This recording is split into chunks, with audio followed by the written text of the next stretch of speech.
I created a rating system for glasses to help you choose a pair that's perfect for you. And today we're going to see how well it works. I've been using this rating system to review eyewear brands over the last 2 years. But have my opinions changed? Well, we're about to find out. And along the way, I'm going to be giving my first time rating to popular eyewear brands like Ray-Ban, Tom Ford, and Jacques Marie Mage. Let's go. So the two most recent eyewear brands that I gave an SF score to are JF in our very last video and Matsuda. Interesting because these are two very different eyewear brands that are both extremely stylish in their own way, and they approach eyewear in a totally different fashion. Matsuda is all about craftsmanship, working with titanium and acetate, very traditional materials, and with styles that are straight off the catwalk. JF is a lot more quirky and unique, and made in France rather than Japan, which has a more quirky and unique approach. I personally like JF more than Matsuda, but it's interesting to see that Matsuda scored quite a bit higher than JF. And bringing up the SF scores side by side just shows how this helps me to be more objective with my recommendations. Because whilst I get more excited about JF, and I think it is,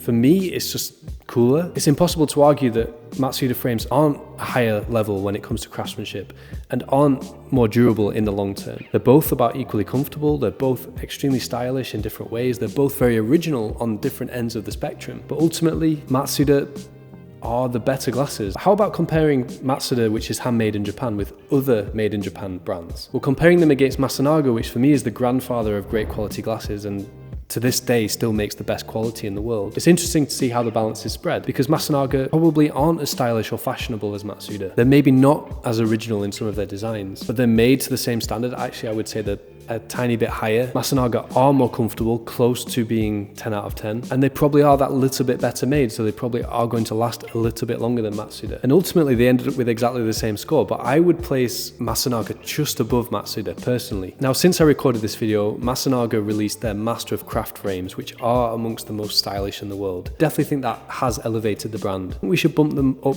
1 mark for style. I think they earn an 8, and that's going to push them just a point above Matsuda. There's another made in Japan brand that I reviewed, and that is Barton Pereira. And this was actually the first ever brand that I reviewed using the SF score. I think maybe I was slightly harsh in terms of style. I'd maybe bump them up a point, but to be honest, I would probably bump them down a point for originality. Barton Pereira are beautiful glasses, but they're very classic in their styling. None of their looks are revolutionary. They borrow heavily from Oliver Peoples, which, to be fair, the same people who made Oliver Peoples popular then went on to found Barton Pereira, so that's no surprise. Craftsmanship, I would say 9, yes, a step below Matsuda and Masanaga. Comfort is pretty high, especially their acetates are some of the most comfortable acetates you can get. How about another made in Japan brand, Jacques Marie Mage? Well, this one could be controversial because for a lot of people, JMM are the best glasses in the world. I don't subscribe to that. I think they're amongst the best glasses in the world. So how would I score them? It is difficult to give them anything less than a 10 for style, let's be honest. They've been featured in so many fashion magazines, worn by so many stylish people. Originality is a different one. I'm trying to think of a style that JMM did that hadn't been done before. I think a 6 out of 10 would be fair for originality. Craftsmanship,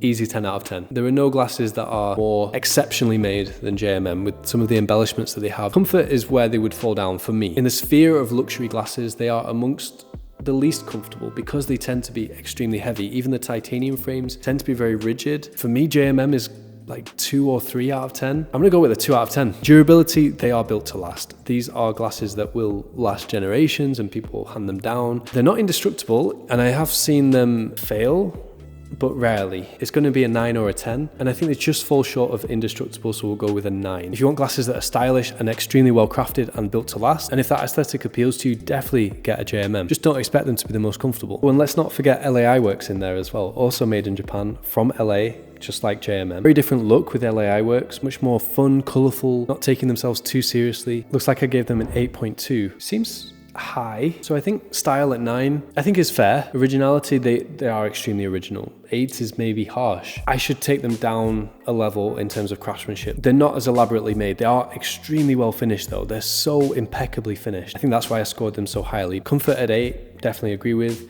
Durability at 7. I think overall, looking at the collection, they've actually become less durable. A lot of LA Eyeworks frames now are using thinner acetates and thinner hinges, and we'll go with a 5 for durability. Brand that I really highly recommend. If you want an acetate frame, nobody makes better quality acetate frames than LA Eyeworks. Let's look at a good value brand. How about Gast? If you're spending anything up to $200 or $300, there is nothing better in the world than Gast. That being said, you know, they are a quarter or a fifth or a tenth the price of some of the frames that we've covered so far in this video. So you wouldn't expect them to get such a high score, or would you? I went with a 5.8. Let's see if they earned that or if they deserve a bit more. So style, 8. I agree. Originality, I think we should bump them down a score on originality. I think 4 out of 10 would be fair because there's nothing really groundbreaking about what Gast does. They're just great quality, especially for the price. Craftsmanship, 6. I stick with that. Comfort, 4. I think I would stick with that as well. I think they are more comfortable overall, even though they're thick, heavier acetates. I think they're more comfortable than JMM. Durability, 6. I think that's fair as well. The lowest score in the video so far, but like I said, bear in mind these glasses are a quarter, a fifth, or a tenth the price of everything that's come before. So one thing that the SF score doesn't take into account, I've realized, is value for money,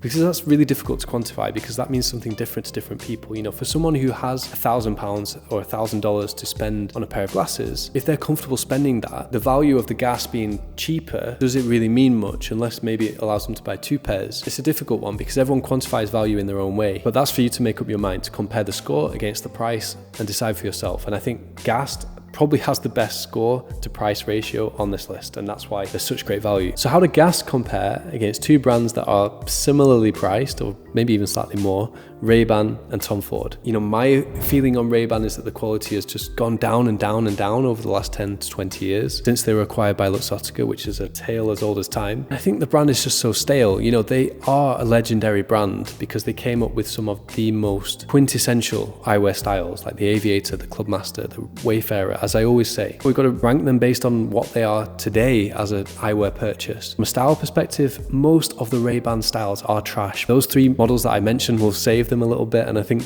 we'll go for a 4 out of 10 for style. Originality, you know, they have been original. They're not original now, but you know, those models still exist. On balance, I would give them probably a 7 out of 10 for originality. Craftsmanship, as basic as it gets. And on this scale that I created, I would give Ray-Ban a 1 out of 10 for craftsmanship. Comfort is average, but not terrible for the most part. We'll give them a 5 out of 10. And durability, trust me, they are not made to last. You might be the exception that's had a Ray-Ban for more than 2 or 3 years, but generally Luxottica wants you to replace your glasses every 1 to 2 years. 2 out of 10 for durability. Tom Ford, one of my most hated brands, I would give them, to be fair, I would give them 4 out of 10 when it comes to style, because Tom Ford do have some stylish frame models. They do. Originality, you know, they have been original as well. I'll give them a 3 out of 10 for originality. There are some models, again, which are original and stylish, just not most of them. And they're the ones that you always see. Craftsmanship, again, a 1 out of 10. On par with Ray-Ban, if not slightly worse. Comfort, 5 again. And durability, not the worst. We'll say 2 out of 10 for durability. So it's interesting to compare those 2 SF scores against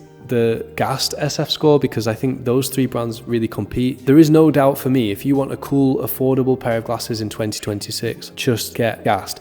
Or Eco Eyewear, which I like as well. We've not reviewed them on the channel yet. I think we'll do a separate video on Eco Eyewear in terms of an SF score. Now there's 2 brands we're going to end this video with, both of which make their glasses from natural materials. One is Limburg with their Horn Titanium series, and one is Luca de Stale, who make their frames from leather and stone. 2 amazing brands which make their glasses in very unconventional ways, so it's going to be really interesting to see how they compare. So looking at style, first of all, style is always the most difficult one for me to rate. I have to try to take my own taste out of the equation. So Limburg frames, I think they are stylish, but they're very understated. Most people aren't really going to realize straight away that they are Horn. It's only under close inspection that you see the incredible coloration of them. That being said, they look amazing on the right person and in the right setting. If you want a formal pair of glasses, for me, Limburg Horn frames are the ultimate formal glasses. 5 out of 10 is fair here. And I think 8 out of 10 is also fair for Luca de Stale. Some of their models can be a bit abstract, a bit too crazy, and they do some really classic styles really well. Originality, yeah, Limburgs aren't really original at all. I think 5 out of 10 is fair, but whereas Luca de Stale, I mean, he's the only person in the world making glasses from leather. Luca's really become more artistic in his creations. I think he's borderline 10. I think we'll give him a 10 out of 10 for originality. Craftsmanship, there are other brands making buffalo horn frames, but I think Limburg are the best at it in the world. Given that you can combine those frames with then solid gold, and they have in-house goldsmiths that do that, again, I'm tempted to give them a 10 when it comes to craftsmanship, but I think 9 is fair because, again, they're quite simplistically finished. Luca de Stale, they should also come down to a 9 for the same reasons. Comfort, I gave Limburg a 10 out of 10. I would stick with that, and I would also give Luca de Stale a 10 out of 10. Since this video was made, I've been wearing Luca de Stale frames more and more, and they are actually as comfortable as my Reykjavik eyes, which I've said before are the most comfortable glasses in the world. Wearing them in for a couple of years, I would say the Luca de Stale frames are equally as comfortable, and that's the beauty of leather. The longer you wear it, the more it feels like kind of part of you, the more it molds to you. Durability, I think 8 out of 10 is fair for both. So whilst Limburg's going to stay the same, I think that bumps Luca de Stale up to being the best on this list. If my maths is right, that gives them a specs factor of 9. Luca de Stale, for me, make overall the best quality glasses in the world when you factor in all of these variables. And you know what? If Luca de Stale had the marketing department of Jacques Marie Mage, they would be the bigger brand. But that's it. What do you think of my rating system? And which brands would you like to see me review next? Let me know in the comments below.